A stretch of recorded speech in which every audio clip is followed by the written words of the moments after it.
4 വയസ്സുകാരിയായ ചേച്ചി അക്സയ്ക്ക് അന്ത്യചുംബനം നൽകാൻ കുഞ്ഞനുജത്തിയെത്തിയത് ഹൃദയഭേദകമായ കാഴ്ചയായിരുന്നു. ചോറ്റാനിക്കര ഗ്രാമപഞ്ചായത്ത് ഓഫീസിന് മുന്നിൽ തയ്യാറാക്കിയ പന്തലിൽ ഉച്ചയ്ക്ക് 2:30-യോടെയാണ് കുട്ടിയുടെ മൃതദേഹം എത്തിച്ചത്. ഉറ്റവരും ഉടയവരും ഏറ്റെടുക്കാനില്ലാതിരുന്നതിനെ തുടർന്ന് കുട്ടിയുടെ മൃതദേഹം ചോറ്റാനിക്കര ഗ്രാമപഞ്ചായത്ത് ഏറ്റെടുക്കുകയായിരുന്നു. അതൊന്ന് ഈ കുഞ്ഞിൻ്റെ അമ്മയുടെ പാരൻസ് അവർക്ക് ഈ ബോഡി ഏറ്റെടുക്കാനുള്ള ഒരു സാഹചര്യമില്ല എന്നുള്ളതാണ് അവർ അറിയിച്ചത്. അവർക്കൊരു വീടില്ല, ഒന്ന്.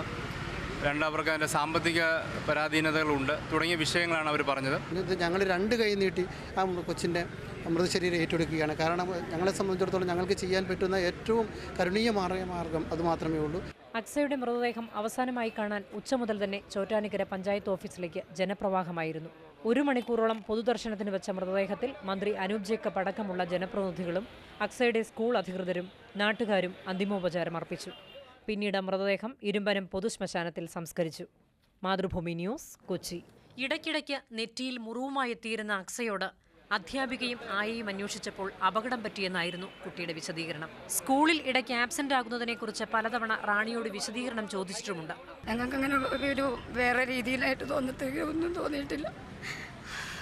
ഞങ്ങൾ തലേദിവസം വരെയും കൊണ്ടുവിട്ട കൊച്ച. പിതാവിന്റെ അമ്മയുടെ പക്കൽ നിന്നാണ് 2 വർഷം മുമ്പ് അക്സയെ റാണി ബലമായി കൊണ്ടുവന്നുവെന്ന് ബന്ധുക്കൾ ആരോപിക്കുന്നു. കണ്ടിട്ട് കുറേ നാളായി, 2 വർഷമായി. ഞങ്ങളുടെ ഇവള് തല്ലി പിടിച്ച് കൊണ്ടുപോയതാണ്. ഞങ്ങളുടെ നിന്ന് കൊച്ചിനെ മേടിച്ചിട്ട് പോലീസിനെയൊക്കെ ആയിട്ട് വന്നിട്ട്.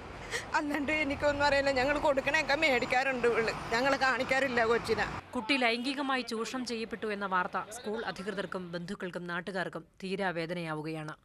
മാതൃഭൂമി ന്യൂസ്, കൊച്ചി. ചോറ്റാനിക്കരയിൽ കൊല്ലപ്പെട്ട 4 വയസ്സുകാരി അക്സയെ 1-ാം പ്രതി രജിത്തും മറ്റും ചേർന്ന് ക്രൂര ലൈംഗിക പീഡനത്തിന് വിധേയമാക്കിയിരുന്നതായി പോലീസ് വ്യക്തമാക്കി. കഴിഞ്ഞ 4 മാസക്കാലമായി കുട്ടി തുടർച്ചയായ പീഡനത്തിന് ഇരയായിരുന്നു. മരണത്തിന് തൊട്ടുമുൻപും ലൈംഗികമായി ഉപയോഗിച്ചു. കൊലപാതകത്തിന് ശേഷം പ്രതികൾ തെളിവ് നശിപ്പിക്കാൻ ശ്രമിച്ചതായും റിമാൻഡ് റിപ്പോർട്ടിൽ വ്യക്തമാക്കുന്നു. പോസ്റ്റ്മോർട്ടം റിപ്പോർട്ടിലും കുട്ടിയെ ലൈംഗികമായി ചൂഷണം ചെയ്തതായി പറയുന്നുണ്ട്. തലയ്ക്ക് മാരക ക്ഷതമേറ്റിരുന്നു. അതിനിടെ മെഡിക്കൽ പരിശോധനയ്ക്ക് ശേഷം കോലഞ്ചേരി ജുഡീഷ്യൽ 1-ാം ക്ലാസ് മജിസ്ട്രേറ്റ് കോടതിയിലെത്തിച്ച പ്രതികളെ നവംബർ 13 വരെ റിമാൻഡ് ചെയ്തു. കോടതിയിൽ നിന്ന് ജയിലിലേക്ക് കൊണ്ടുപോകുന്ന വഴി പ്രതികൾക്ക് നേരെ കയ്യേറ്റ ശ്രമവും ഉണ്ടായി.